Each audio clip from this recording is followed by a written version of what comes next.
Avant la dernière guerre, pendant longtemps on disait avant-guerre, maintenant on commence à dire avant la dernière guerre.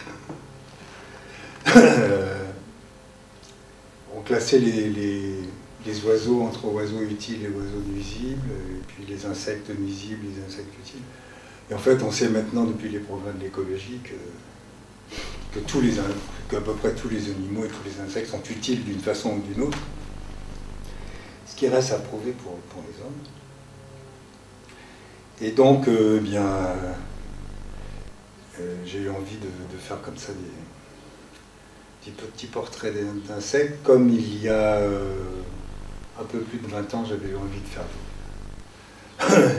les portraits des signes du zodiaque, qui sont des espèces de drôles d'oiseaux aussi, d'une certaine façon.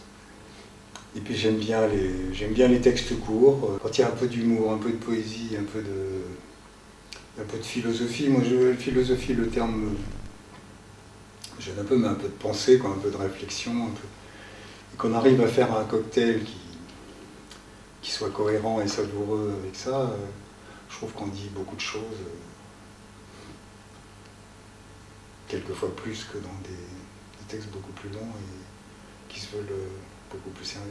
Peu d'hommes choisissent la hyène comme totem, cependant beaucoup lui ressemblent.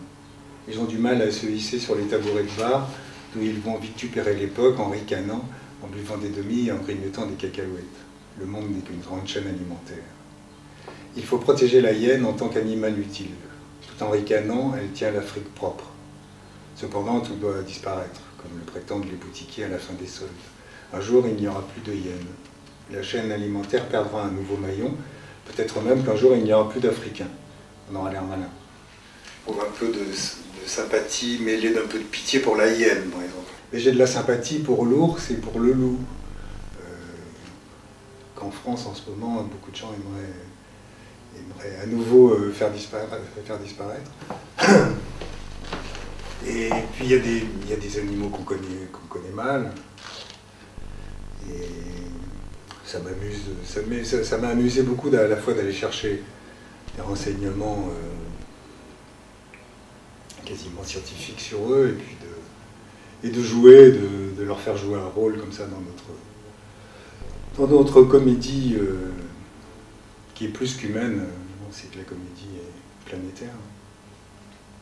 Oui, en fait, toutes ces sales bêtes ont des circonstances atténuantes, et l'homme, qui est peut-être qui est sans doute la pire des sales bêtes, a aussi quelques circonstances atténuantes.